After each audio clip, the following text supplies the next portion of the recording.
Imagine leasing a property for nearly a century, investing billions to rebuild it, only for the owner to suddenly demand it back. That's exactly what's happening right now between Australia and China. The Australian government is trying to forcibly take back Darwin Port, a massive harbor in the country's north that's been operated by China's Landbridge group under a 99-year lease.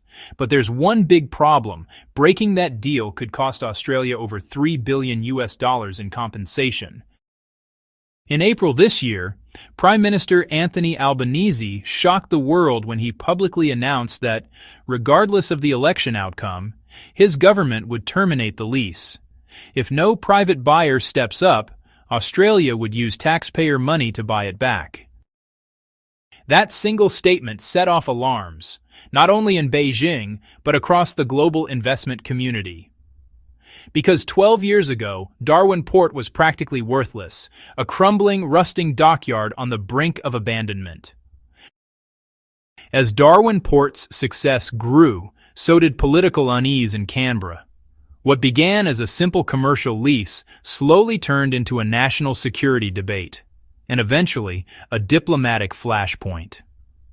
The turning point came after 2018, when Scott Morrison became Australia's Prime Minister. His government aligned closely with Washington on foreign policy, especially when it came to countering China's influence in the Indo-Pacific. That meant even economic projects started being viewed through a security lens. By 2020, relations between Beijing and Canberra had collapsed. Australia called for an independent investigation into the origins of COVID-19, and China responded with trade restrictions and import bans on Australian coal, wine, and beef. Amid that diplomatic freeze, Morrison's government revived old suspicions about Darwin Port. They claimed it could pose a national security threat, even though all previous defense reviews had found no such evidence. Behind the scenes, pressure was building from the United States. Only 15 kilometers from Darwin Port, the U.S. Marine Corps operates a major rotational base, one of Washington's key outposts in the South Pacific. The U.S. military viewed Darwin as a strategic launch point for its operations across the Indo-Pacific, including potential responses to crises in the South China Sea. By 2024, the Pentagon's Indo-Pacific Strategy Report explicitly listed Darwin Port as a critical logistics node, offering Australia $300 million in military construction funding, but with one condition: Australia must retake control of the port from Chinese hands. That clause revealed what many had suspected. This was no longer just about economics. It was part of a larger geopolitical game, with Darwin caught between two superpowers. Even though Landbridge was, and remains, a private company with no military ties, the political narrative had already shifted. The port's commercial success no longer mattered. What mattered was who controlled it and what that symbolized in the broader U.S.-China rivalry. When Anthony Albanese became Prime Minister in 2022, many believed he would reset Australia's strained relationship with China. At first, it looked that way. Diplomatic talks resumed, trade restrictions began to ease, and both countries cautiously stepped back from open confrontation. But beneath the surface, the Darwin Port issue never really went away. It lingered in defense reports, political debates, and media speculation, just waiting for the right moment to resurface. That moment came in April 2025, just weeks before Australia's federal election. Facing a tight race and a surge of support for the Conservative opposition, Albanese needed a strong national security message to win over undecided voters. And so, he made a bold announcement. The 99-year lease of Darwin Port would be forcibly terminated. He declared that the port was a strategic national asset that must be under Australian control, even if it meant using public funds to buy it back. His government argued it was acting in the national interest, but critics saw something different. A political gamble wrapped in patriotic language, because in reality there had been no evidence of wrongdoing or security violations by Landbridge Group. Over the past decade, the company had complied with every inspection and worked closely with local authorities. Australia's own security agencies had previously cleared the deal, confirming there was no credible national security threat. So why take such a drastic step now? Many analysts pointed to domestic politics and foreign pressure. For the Labour government, appearing tough on China was a way to neutralize opposition attacks and reassure voters who feared foreign control of critical infrastructure. If Australia goes through with its plan to forcibly take back Darwin Port, the financial and economic costs could be staggering. Under the terms of the original 99-year lease, any unilateral termination by the Australian government would trigger full compensation for the investor, covering not just the initial $320 million payment, but also decade-long infrastructure upgrades and the projected profits Landbridge would have earned over the remaining lease period. In total, that figure is estimated to exceed $3 billion. That's more than what Australia spends annually on its entire Northern Territory budget for healthcare and education combined. And all of it would have to come from taxpayers' pockets to undo a deal that Australia itself once approved, legally and transparently. But the financial loss doesn't end there. If Darwin Port is reclaimed, the Northern Territory's economy, which relies heavily on the port, could shrink by about 1.2% of its GDP.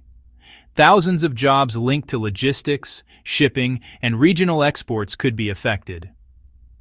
Beyond that lies an even bigger risk: China's retaliation. China remains Australia's largest trading partner, buying huge quantities of iron ore, wheat, wine, and mutton. In 2024 alone, South Australia's exports to China surged to 4.43 billion Australian dollars, a record high, a 45% jump in 1 year. If Beijing decides to push back by tightening import quotas or slowing trade approvals, it's not the politicians who will feel it first. It's farmers, exporters, and small business owners across rural Australia. And then there's the question of international credibility. Forcibly canceling a foreign investment deal could signal to the world that Australia's contracts aren't safe when politics change. That could discourage future investors, not just from China, but from Europe, the Middle East, and beyond. So while the Albanese government may score short-term political points, the long-term costs, economic, diplomatic, and reputational, could be far greater than the port itself is worth. But beyond all the numbers in politics, the Darwin Port dispute raises a deeper question. What does this say about how nations balance sovereignty and cooperation in an age of great power rivalry? At its core, the Darwin Port dispute isn't just about a lease. It's a test of reason in an age of rising fear. When the port was leased to China's Landbridge group a decade ago, it was celebrated as a model of economic partnership. Australia gained investment, jobs, and infrastructure. China gained access to a key trade hub near Asia. But today, that same partnership has become a symbol of distrust and political anxiety, where business agreements are no longer judged by performance, but by global rivalry. If Australia goes ahead and tears up the 99-year lease, it might score a short-term political victory. It will look decisive, patriotic, and firm on national security, at least to some voters. But in the long run, such a move could damage Australia's reputation as a stable trading nation and undermine confidence in its rule of law. Because if a legally signed, government-approved contract can be cancelled at any moment for political convenience, then what foreign investor can ever feel secure? It sends a message that emotion can override logic, and that commercial agreements are only valid until the next election cycle. From China's perspective, the move is seen as deeply unfair and provocative. Beijing could respond economically, diplomatically, or even legally through international arbitration. And that could reignite the same kind of trade tensions that froze billions in exports just a few years ago. But it doesn't have to end that way. If both sides choose dialogue over confrontation, they could still find a solution that protects Australia's security interests while respecting China's legal rights as an investor. That kind of compromise would show maturity and remind the world that diplomacy still works, even in tense times. The Darwin Port issue, in the end, is more than a question of ownership. It's a mirror reflecting the state of Australia-China relations, and by extension, the global competition shaping the Indo-Pacific. So as this story continues to unfold, one question remains for everyone watching. Will Australia choose politics or principle? And can the world's second-largest economy and one of its wealthiest democracies find a way to coexist without turning every port, contract, or trade route into a battleground? If you found this analysis insightful, don't forget to like, share, and subscribe. We'll continue to follow stories like this, exploring how economics, politics, and power intersect in the modern world. Until next time, thank you for watching.